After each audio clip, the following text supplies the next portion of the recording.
They say that in the deepest archives of the Galactic Council, there exists a classified file marked with symbols that make seasoned diplomats tremble.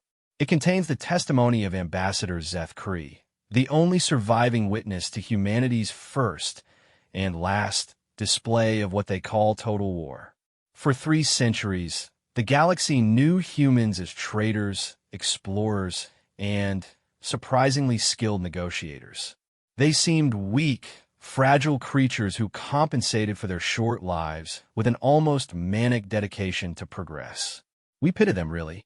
Their worlds were small, their technology borrowed or adapted from superior civilizations, and their military consisted of what we generously called enthusiastic amateurs.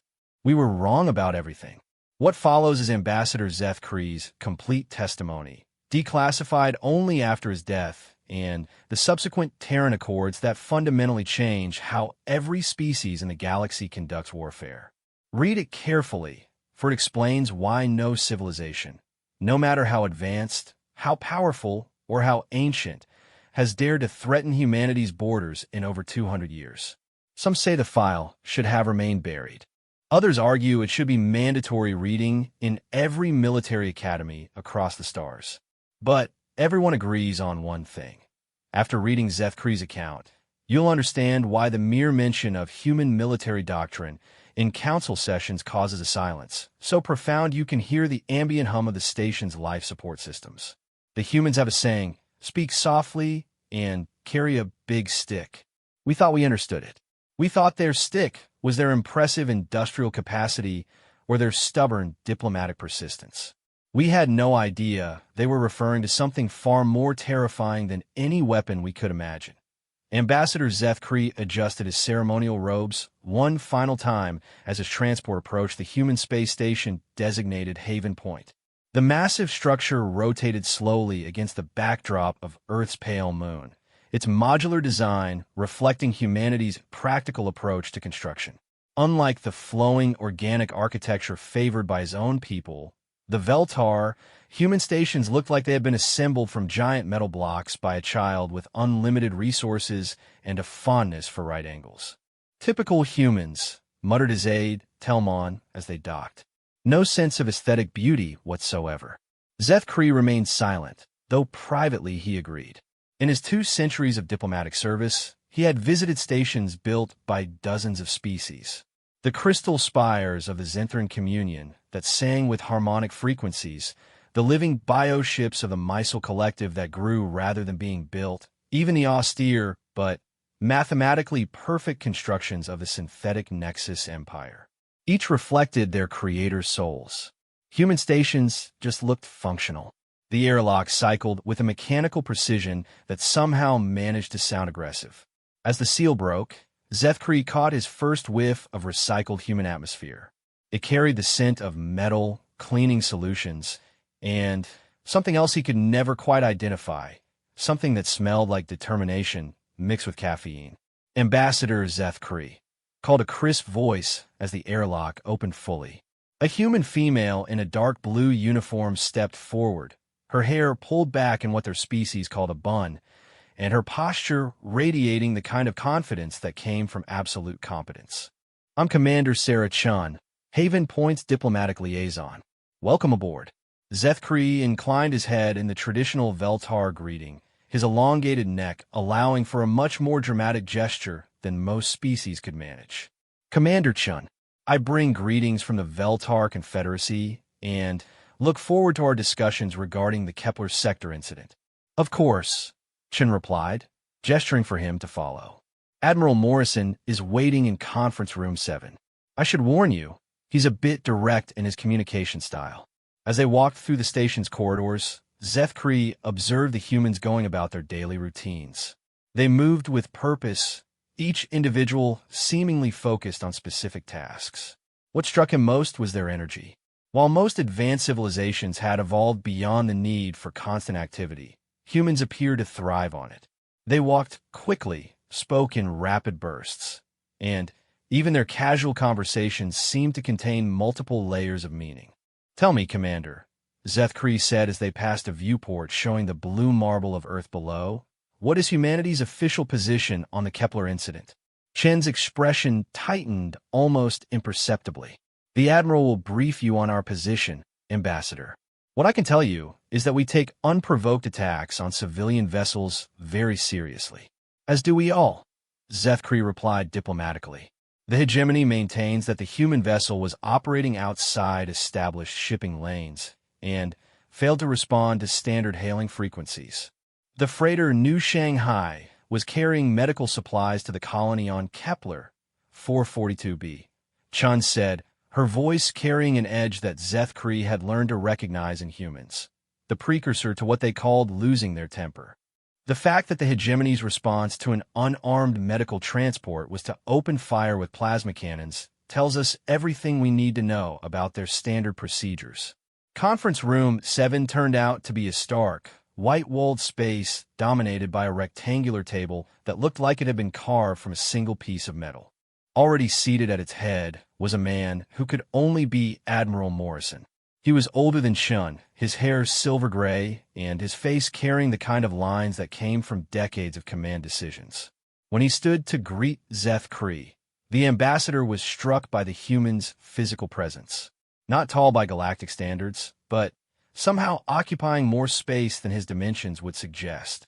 Ambassador, Morrison said, extending his hand in the human greeting ritual. Thank you for coming. I know tensions are high right now, but I believe we can work through this diplomatically. Zethkri accepted the handshake, noting the firm grip that seemed to be a measure of character among humans.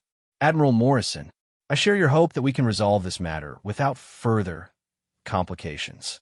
Please sit. Morrison gestured to a chair that had been modified for Veltar physiology. Can we offer you anything? Water? That algae tea your people seem to enjoy. Water would be sufficient. Thank you. Zethkri settled into his chair as Chun poured clear liquid from pitcher. The attention to diplomatic protocol was appreciated, though he suspected Morrison's casual demeanor hid considerable depths. Let's get right to it then, Morrison said, activating a holographic display that showed the Kepler system. 3 days ago, the civilian freighter New Shanghai was en route to Kepler 442b when it was intercepted by hegemony patrol vessels. According to our records, the freighter was operating within established humanitarian corridors and had filed all proper flight plans. The display shifted, showing the freighter's planned route as a green line threading between several planets. The hegemony claims the vessel was off course and unresponsive. Our investigation suggests otherwise. A new image appeared, wreckage scattered across space, twisted metal, and debris that had once been a functioning starship. Zethkri had seen the preliminary reports, but the visual impact was more sobering than dry intelligence summaries. 17 crew members, Morrison continued, his voice carefully controlled. Engineers, medical technicians, navigation specialists. People with families, dreams, obligations back home. The hegemony patrol opened fire without warning and without attempting rescue operations afterward. The hegemony maintains that the vessel ignored multiple hailing attempts, Zethkri said carefully. Their report indicates that the freighter's course took it dangerously close to restricted military installations. Ambassador, Morrison leaned forward, his gray eyes focusing intently on the Veltar diplomat. I'm going to share something with you that we haven't released publicly yet. The New Shanghai was carrying more than medical supplies. The hologram shifted again, showing cargo manifests and shipping records. Medical supplies, yes, but also emergency rations for the colony's food shortages, replacement parts for their water purification systems, and educational materials for the children there. That freighter was carrying hope, Ambassador. Hope for 3,000 human settlers who chose to make their lives on the edge of known space because they believed in building something better. Zethkri studied the manifests. The Kepler 442b colony was indeed in a precarious position, dependent on regular supply runs for survival. The loss of the freighter would create genuine hardship for the colonists. I understand the humanitarian implications, he said, but surely you must acknowledge that the hegemony has legitimate security concerns regarding their border regions. The Zinthran Communion's recent territorial acquisitions have made everyone nervous. Morrison's expression hardened. The hegemony's security concerns don't give them the right to shoot first and ask questions later. We've been shipping supplies to Kepler 442b for 3 years without incident. This wasn't a case of mistaken identity or poor communication. This was a deliberate provocation. Admiral, Zethkri chose his words carefully. What exactly are you asking of the Veltar Confederacy? We maintain neutral relations with both humanity and the hegemony. We're asking for justice. Chen interjected before Morrison could respond. The hegemony needs to acknowledge wrongdoing, provide compensation for the families of the victims, and establish protocols to prevent this from happening again. Morrison nodded. What Commander Chen said. We're not looking for revenge, Ambassador. We're looking for accountability. The galaxy works because civilized species follow certain rules. When those rules get broken, there have to be consequences. Zethkri considered this. The human position was reasonable from a legal standpoint, but he knew the hegemony well enough to predict their response. The warrior caste species that dominated the hegemony viewed any admission of wrongdoing as weakness, and their society's honor-based structure made public apologies nearly impossible. I will convey your position to the hegemony leadership, he said. However, I must warn you that they are unlikely to accept responsibility for what they consider a legitimate military action. Then, they're going to have a problem, Morrison said quietly. Because we can't let this slide. Something in the Admiral's tone made Zethkri pause. In his experience, humans were emotional creatures who often made threats they couldn't back up. But Morrison's statement carried a weight that suggested careful consideration rather than angry bluster. Admiral, surely you're not suggesting military action? The hegemony fields one of the largest fleets in this sector. Morrison stood and walked to the viewport, gazing out at the stars. Ambassador, let me tell you something about humans that I don't think the galaxy really understands. We're not warriors by nature. We don't wake up each morning looking for fights or conquest. Most of us would rather spend our time building things, exploring new worlds, raising our families in peace. He turned back to face Zethkri. But when someone hurts innocent people, our people, something changes. We become very focused on the problem, very motivated to solve it, and we're surprisingly creative when it comes to finding solutions. The hegemony has over 400 capital ships, Zethkri said. Humanity's fleet is, maybe 80 vessels? Many of them converted civilian craft. Surely you must realize that military action would be suicide.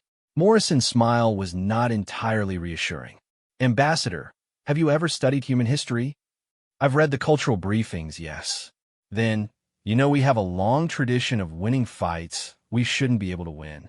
David and Goliath, the Battle of Thermopylae, the Winter War between Finland and the Soviet Union. We're very good at finding ways to make up for numerical disadvantages. Chun activated another holographic display, this one showing fleet positions throughout the sector. The hegemony's strength comes from their traditional approach to warfare. Massive ships, heavy armor, overwhelming firepower. They fight the way their ancestors did 1,000 years ago, just with bigger weapons. And humanity fights differently? Zethkri asked. We adapt, Morrison said simply. We improvise. We use every advantage we can find, even if other species consider it unsporting, especially if they consider it unsporting. The ambassador felt a growing unease. Human military doctrine was generally dismissed by galactic strategists as unsophisticated, relying too heavily on individual initiative and unconventional tactics. But something in Morrison's confidence suggested there might be aspects of human warfare that the galaxy didn't fully understand. What are you planning, Admiral? Morrison returned to his seat. Right now, nothing. We're going to wait 48 hours for the hegemony's response to our demands. If they're willing to acknowledge wrongdoing and make amends, this ends diplomatically. Everyone goes home happy. And if they refuse, then we'll show them why it's a bad idea to attack human civilians. The meeting concluded with formal diplomatic protocols and promises to maintain open communication channels. But as Zethkri's transport departed Haven Point, he found himself deeply troubled by the encounter. Morrison's calm confidence in the face of overwhelming odds suggested either dangerous delusion or hidden capabilities. That evening, as a ship made the jump to hyperspace, Zethkri composed his preliminary report to the Confederacy leadership. He recommended immediate diplomatic intervention to prevent what could become a catastrophic miscalculation by either side. Humanity's emotional response to the attack was understandable, but potentially suicidal, while the hegemony's rigid honor culture made compromise almost impossible. What he couldn't know, as his report traveled through hyperspace toward the Confederacy capital, was that Admiral Morrison had been entirely truthful about human intentions. They were indeed prepared to wait 48 hours for a diplomatic resolution. They were also prepared for the alternative. In the depths of Haven Point, in sections not included on any diplomatic tour, human engineers were putting finishing touches on technologies that would soon introduce the galaxy to concepts like asymmetric warfare, force multiplication, and strategic depth. The hegemony, confident in their numerical superiority and traditional tactics, was about to receive an education in human military innovation that would reshape their understanding of what warfare could become. As Zethkri's transport disappeared into hyperspace, carrying what he believed was a routine diplomatic report, the countdown to humanity's first demonstration of total war had already begun. The hegemony's response arrived exactly 47 hours and 33 minutes after Admiral Morrison's deadline. Zethkri was aboard the Veltar diplomatic vessel Serenity's Wing when the message came through, transmitted simultaneously to every major government, media outlet, and military command in the sector. Supreme War Leader Thaclon's image materialized in the ship's communications center, his massive frame dominating the holographic display. The hegemony's leadership cast stood nearly 3 meters tall, their crimson skin marked with ritual scars that told the story of their military achievements. Thaclon's scars were particularly extensive. To the minor species that calls itself humanity, Thaclon's voice boomed through the universal translator, though the contempt in his tone needed no translation. Your accusations are noted and dismissed. The vessel destroyed by our patrol was operating outside established shipping corridors and failed to respond to legitimate security challenges. Our forces acted within the bounds of hegemony law and military protocol. Zethkri's aide Telmon whistled softly through his breathing slits, a Veltar expression of dismay. He's not even trying to be diplomatic. On screen, Thaclon continued. Furthermore, any attempt by humanity to seek what you call justice will be viewed as an act of aggression against the hegemony. Our fleets are already positioned to respond to any hostile action. We suggest you accept the loss of one insignificant cargo vessel and focus your energies on endeavors more suited to your limited capabilities. The transmission ended with formal hegemony military seals and a timestamp showing it had been recorded less than an hour earlier. Telmon immediately began analyzing the background details visible in the recording, while Zethkri pondered the implications of such a deliberately insulting response. Ambassador, Telmon said, his voice tight with concern, look at this. The aide highlighted several details from the transmission's background. Behind Thaclon, partially visible through an open doorway, were multiple hegemony military officers engaged in what appeared to be fleet coordination activities. Movement displays showed ship formations, and the distinctive uniforms of Hegemony Battlefleet Command were clearly visible. They're not just refusing to negotiate, Telmon observed. They're actively preparing for military action. Zethkri studied the analysis more carefully. The hegemony's body language, fleet positioning, and choice of words all suggested they viewed this incident as an opportunity rather than a diplomatic crisis. Set course for the hegemony border. I need to speak with Admiral Morrison immediately. The priority communication reached Haven Point just as Admiral Morrison was concluding a meeting with the senior staff. Commander Chen opened the channel in Morrison's office, and Zethkri's concerned features appeared on the wall display. Admiral, I've just received the hegemony's official response. I'm afraid the news is not good. Morrison leaned back in his chair, his expression unchanged. Let me guess. They told us to go pound sand, and implied we were too weak to do anything about it. In somewhat more diplomatic language, yes. But, Admiral, there's something else. Our analysis of the transmission suggests they're mobilizing fleet assets. This may have been their plan all along. Of course it was, Morrison said calmly. The hegemony's been looking for an excuse to test human resolve ever since we established the Kepler colonies. They figure if they can push us around, it'll send a message to every other species in the sector about who really runs things out here. Zethkri felt his stomach drop. Admiral, please tell me you're not planning to engage their main fleet directly. The hegemony can field overwhelming force in any conventional engagement. Morrison's smile was almost gentle. Ambassador, conventional is exactly what they're expecting. The question is, are you planning to stick around to observe the festivities? What do you mean? Your ship is currently positioned near the likely conflict zone. If you want to evacuate to safer space, now would be the time. Things might get a bit chaotic over the next few days. Zethkri made a decision that would haunt his dreams for decades to come. Admiral, the Veltar Confederacy have a long-standing interest in maintaining peace in this sector. If you're determined to proceed with military action, I request permission to remain as an observer. Perhaps I can help negotiate a ceasefire when cooler heads prevail. Morrison was quiet for a long moment. Ambassador, I need you to understand something. Once this starts, it's not going to stop until one side or the other is completely unable to continue. Are you prepared for that reality? I've observed military actions before, Admiral. I understand the nature of warfare. I don't think you do, Morrison said quietly. But that's your choice. Stay well clear of the combat zones, and whatever happens, remember that you asked to watch. The first indication that something unusual was happening came 12 hours later, when long-range sensors detected the hegemony battle fleet moving toward human space.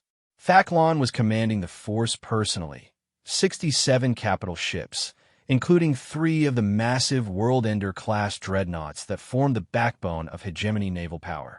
Zethkri watched the sensor displays from the bridge of Serenity's wing, positioned at what should have been a safe distance from any potential combat zone. The hegemony fleet moved with the kind of overwhelming confidence that came from never having faced serious resistance. Their formation was textbook perfect, designed to bring maximum firepower to bear against any conventional opponent. Where's the human fleet? Telmon asked, scanning the displays for any sign of Morrison's ships. I don't see them, Zethkri replied. Perhaps they've reconsidered and withdrawn to Earth. Even as he said it, he knew that wasn't right. Morrison hadn't struck him as the type to back down from a fight, regardless of the odds. But were the human ships? The answer came in a way that no one expected. The first hegemony vessel to disappear was the heavy cruiser Warrior's Pride, positioned on the fleet's outer perimeter. One moment, it was there on the sensors, maintaining formation and broadcasting standard military identification codes. The next moment, it simply wasn't. Sensor malfunction, reported the hegemony flagship's communications officer, a transmission that Zethkri's ship intercepted along with dozens of other vessels monitoring the situation. But 3 minutes later, another ship vanished. Then another. This is Supreme War Leader Thaklon to all vessels. Came the emergency transmission. We are under attack by unknown forces. All ships, defensive formation. Activate full sensor sweeps. But the sensors showed nothing. Space appeared empty except for the remaining hegemony vessels, which were rapidly decreasing in number. Ships simply stopped transmitting, their life signs disappearing from long-range scanners without any visible cause. What's happening? Telmon whispered, his voice barely audible over the bridge's ambient noise. Zethkri had no answer.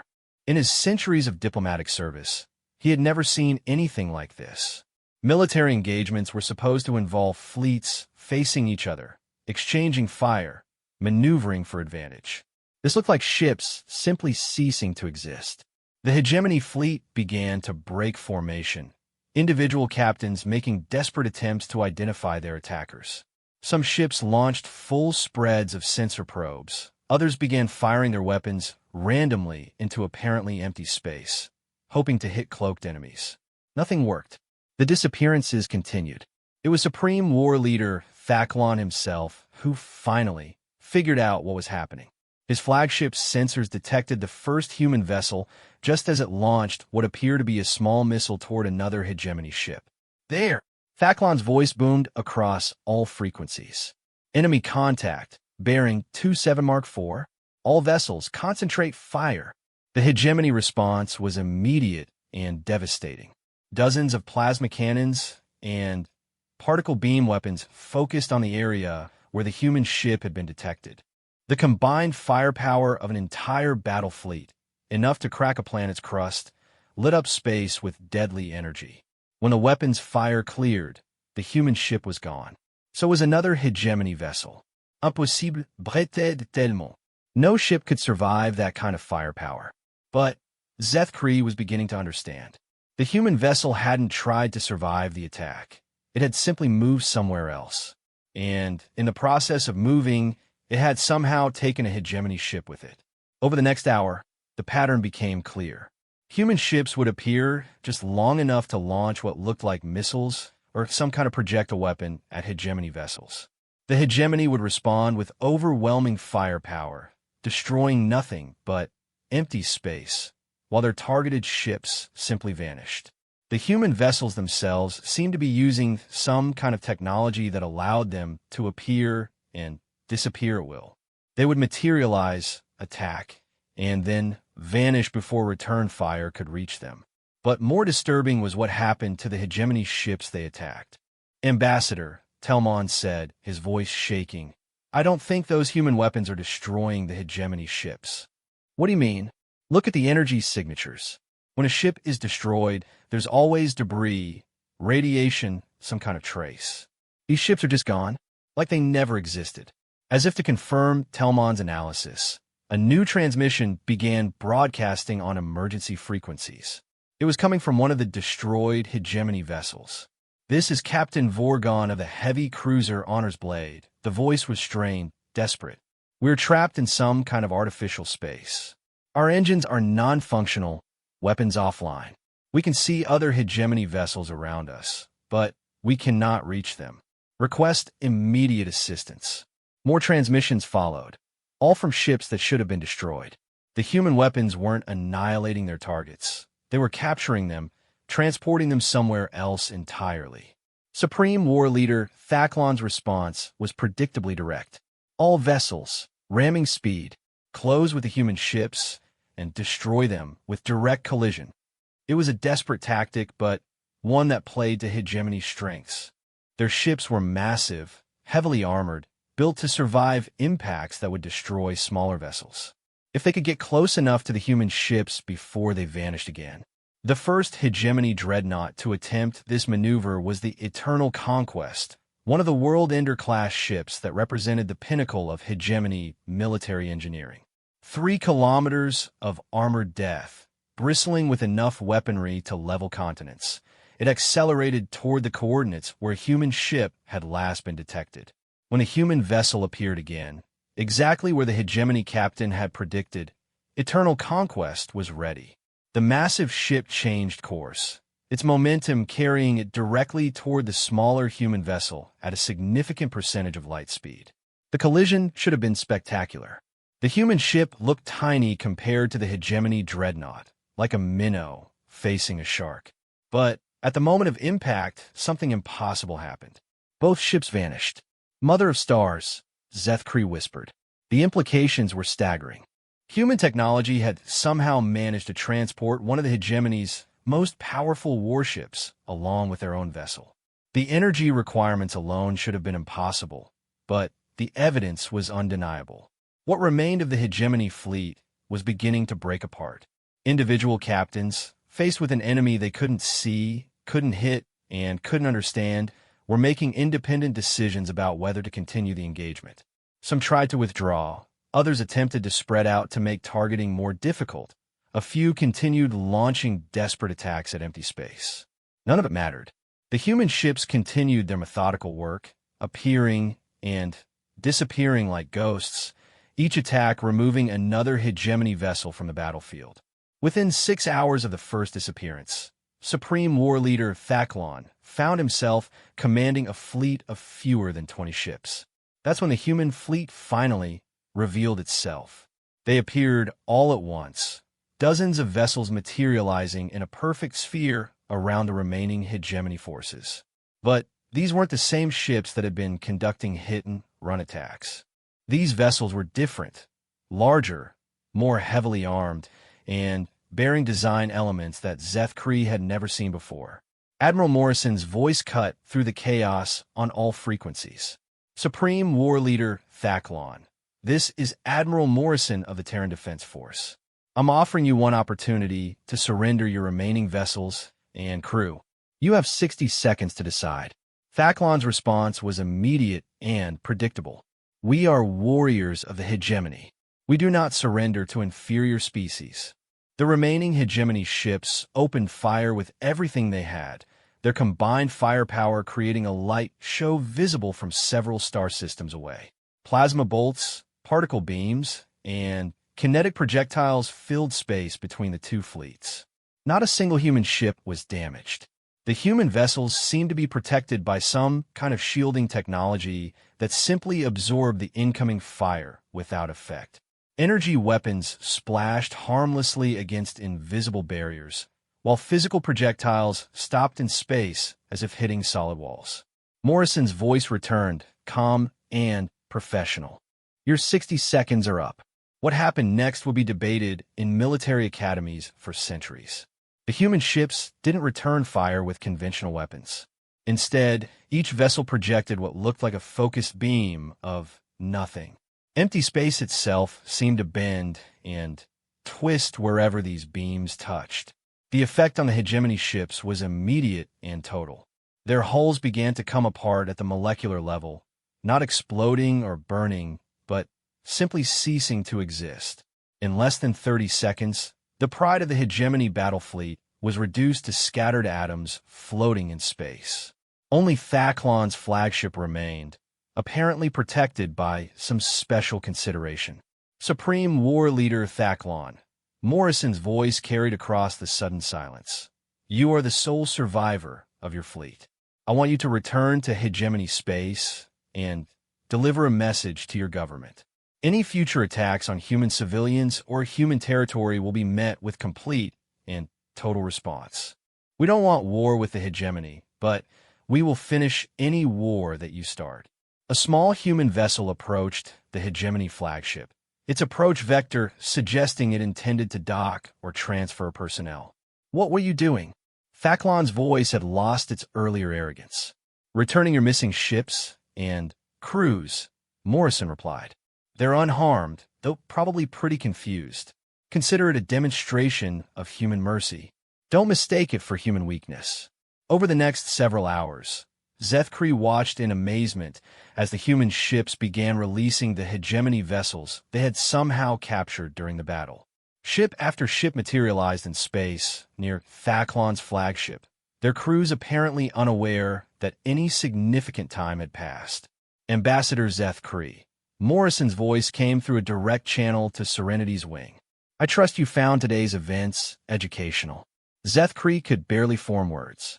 Admiral, what did I just witness? You witnessed the difference between fighting a war and winning one, Morrison replied. The hegemony brought superior numbers, superior firepower, and centuries of military tradition. We brought superior technology, superior tactics, and a willingness to do whatever it took to protect our people. But how is any of this possible? The technology you've demonstrated is the result of human ingenuity applied to specific problems. We're very good at solving problems, Ambassador, especially when we're motivated. As Zeth Kree watched the hegemony survivors slowly reorganize their surviving forces, he realized that everything he thought he knew about human capabilities had been wrong. The galaxy had been thinking of humanity as a minor species with limited military potential. What they had just witnessed suggested that humanity's true capabilities had been deliberately hidden. Admiral, Zeth Kree said carefully, exactly how long have humans possessed these technologies? Morrison's answer would haunt him for the rest of his life. since about 2 hours after the hegemony destroyed the New Shanghai, ambassador. Amazing what humans can accomplish when properly motivated. Admiral Morrison's invitation to tour Haven Point's research facilities came 3 days after the hegemony fleet's humiliating defeat. Zethkri accepted, despite Telmon's protests about potential security risks. The ambassador's curiosity about human technological capabilities had overcome his usual diplomatic caution. "You understand," Morrison said as they walked through corridors that hadn't existed during Zethkri's previous visit, "that what I'm about to show you represents several centuries of human theoretical research that was rapidly converted into practical applications. We've been thinking about these problems for a long time. We just never had sufficient motivation to solve them." Commander Chen accompanied them, along with a human Zethkri hadn't met before. She was introduced as Dr. Elena Vasquez, Director of Applied Physics Research, and she moved with the kind of focused energy that Zethkri had learned to associate with human scientists. "Ambassador," Dr. Vasquez said as they approached what looked like a heavily secured laboratory, "I'm going to share information with you that could fundamentally change galactic civilization. The only reason we're doing this is that we want the galaxy to understand exactly what happened out there and why it must never happen again." The laboratory beyond the security doors looked like something from a science fiction story, even to someone who had visited the most advanced research facilities in known space. Human technicians worked with equipment that seemed to bend light around itself, while holographic displays showed mathematical equations that hurt to look at directly. "The foundation of everything you witnessed," Dr. Vasquez began, gesturing toward a device that looked like a sphere made of crystallized space, "is what we call dimensional manipulation technology. Humans have always been fascinated by the possibility that our universe might be just one layer in a much larger cosmic structure." Zethkri studied the device carefully.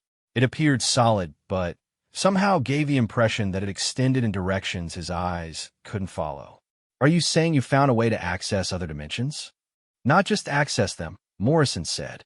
"Control them." The ships that seemed to disappear during the battle weren't actually going anywhere. They were stepping sideways into spaces that exist parallel to our own reality. Dr. Vasquez activated a control panel, and the spherical device began to emit a low humming sound. The air around it seemed to shimmer like heat distortion, but somehow more fundamental. "Watch carefully," she said, placing a metal cube on a platform near the device. "This is how we made your hegemony friends disappear." The cube flickered and vanished, but it hadn't been destroyed or teleported. According to the sensors, it simply no longer existed in their reality. "Where did it go?" Zethkri asked. "Nowhere," Chen replied. "It's still right there, just existing in a dimensional space that's parallel to ours. We can bring it back anytime we want." Dr. Vasquez adjusted the controls, and the cube reappeared exactly where it had been. The beauty of this technology is that from the object's perspective, no time passes. The hegemony crews we captured experienced the entire battle as lasting maybe 30 seconds. As they continued through the facility, Zethkri was introduced to technologies that challenge his understanding of physical law. Humans had apparently developed methods for manipulating gravity, converting matter directly into energy, and even altering the flow of time in localized areas. "The weapons you saw," Morrison explained as they observed technicians testing what looked like a ray that made things stop existing, "are based on controlled matter dissolution. We're not actually destroying anything. We're convincing the target's atomic structure to reorganize itself into component particles." "The energy shields?" Zethkri asked. "Localized gravitational fields. We create pockets of space-time where incoming projectiles experience billions of years of time dilation in the span of microseconds. By the time they reach our ships, they've effectively aged to dust." Dr. Vasquez led them to another section of the laboratory, where humans worked with devices that seemed to exist in multiple places simultaneously. "This is our real breakthrough, what we call quantum tunneling on a macro scale. Those ships you saw appearing and disappearing weren't using conventional faster-than-light travel. They were literally stepping through the quantum foam that underlies reality. How is any of this possible? Zethkri's voice carried a note of desperation. These technologies would require energy sources beyond anything known to galactic science. Morrison smiled grimly. Ambassador, humans have been masters of power generation since we split the atom. We just never had a reason to build fusion plants the size of small moons before. The energy requirements for dimensional manipulation are significant. They stopped at a viewport that looked out into space, where Zethkri could see structures that hadn't been there during his previous visit. Massive ring-shaped constructions orbited nearby asteroids, while geometric patterns of light connected various installations in ways that hurt his brain to contemplate. "We built all of this in 3 days?" he asked. "We designed all of this over the past 3 centuries, Dr. Vasquez corrected. Human scientists have been developing theoretical frameworks for dimensional physics since before we achieved interstellar flight. We just never built the hardware because we didn't need it. And you need it now?" Morrison's expression grew serious. "Ambassador, humanity learned something important from the Kepler incident. The galaxy sees us as weak because we prefer diplomacy to warfare, negotiation to conquest. We thought that was a strength, that other species would respect our peaceful intentions. The hegemony's attack showed us how wrong we were," Chen added. "They didn't respect our peaceful nature. They saw it as an opportunity to test whether they could push us around without consequences." Dr. Vasquez activated another display, showing a star map of the local galactic sector. "So we've decided to make our position absolutely clear. Humanity doesn't want to dominate the galaxy. We don't want to conquer other species or impose our will on galactic civilization. But we will not allow anyone to harm human beings or human interests. The technology you've seen today represents a fraction of our current capabilities," Morrison said. "We've weaponized theoretical physics, Ambassador. We can manipulate space-time, control matter at the subatomic level, and step outside conventional reality when we need to. The question is, what do we do with these capabilities?" Zethkri felt a growing sense of cosmic insignificance. Every species in the galaxy had developed along certain technological pathways: energy weapons, defensive shields, faster than light travel. These were considered the fundamental building blocks of advanced civilization. Humans had apparently skipped several steps and gone directly to manipulating the underlying structure of reality. "Why are you showing me this?" he asked. "Because," Morrison replied, "we want the galaxy to understand what happened out there. We want every species, every government, every military leader to know exactly what they're dealing with if they choose to threaten humanity." Dr. Vasquez gestured toward another section of the laboratory, where technicians were working with what appeared to be miniature black holes contained in magnetic fields. "We've also developed some larger applications of these technologies, things we really hope we never have to use, such as stellar engineering," she said simply. "We can artificially age stars, cause them to go supernova on command, or create new ones from available matter. We can reshape the gravitational structure of entire star systems, move planets, even create artificial spacetime." The implications were staggering. A species that could manipulate stars could reshape the galaxy itself according to their will. The hegemony's numerical advantage in warships suddenly seemed laughably irrelevant. "There's something else," Morrison said, leading them to a final observation deck. "Something we want you to understand about human nature." Through the transparent aluminum windows, Zethkri could see human workers constructing what appeared to be massive cargo vessels. But these weren't military ships. They looked like the kind of vessels used for humanitarian missions. "Even with all this power," Morrison continued, "our first priority is still taking care of people. Those ships you're looking at, they're carrying emergency supplies to Kepler 442b, replacement medical equipment, food supplies, temporary housing units. The colony there is still suffering from the loss of the new Shanghai. You're sending aid even after demonstrating your military superiority? Ambassador, power without compassion is tyranny. Humanity didn't develop these technologies to become galactic overlords. We developed them to protect innocent people and ensure that what happened to the new Shanghai never happens again. Chun activated a communication panel, and reports began flowing in from across human space. Construction projects on dozens of worlds, scientific expeditions to previously unexplored systems, educational exchanges with peaceful alien species. Despite their newfound military capabilities, humans were apparently still focused on building rather than conquering. This is what we want the galaxy to understand, Morrison said. We're not interested in empire. We're not looking for conquest or subjugation. But we will not tolerate attacks on innocent people, and we have the power to enforce that position. As they concluded the tour, Dr. Vasquez handed Zethkri a small device that looked like crystallized light. This contains complete technical specifications for basic dimensional manipulation technology. We're sharing it freely with any species that commits to using it only for peaceful purposes. You're giving this away? Knowledge shared is knowledge that can't be used against you, she replied. If every species in the galaxy has access to basic dimensional technology, no one can use superior force to terrorize their neighbors. Morrison walked Zethkri back toward the docking bay where his transport waited. Ambassador, we have one more request. We'd like you to carry a message to the Galactic Council. What message? That humanity is formally proposing a new framework for galactic civilization. Complete mutual defense agreements between all peaceful species, with automatic response protocols for attacks on civilian populations. Shared technology development to ensure no one gains overwhelming military advantage. And immediate, overwhelming retaliation against any species that targets non-combatants. Zethkri considered this. The implications were staggering. Humanity was essentially proposing to become the galaxy's police force, backed by technologies that made resistance futile.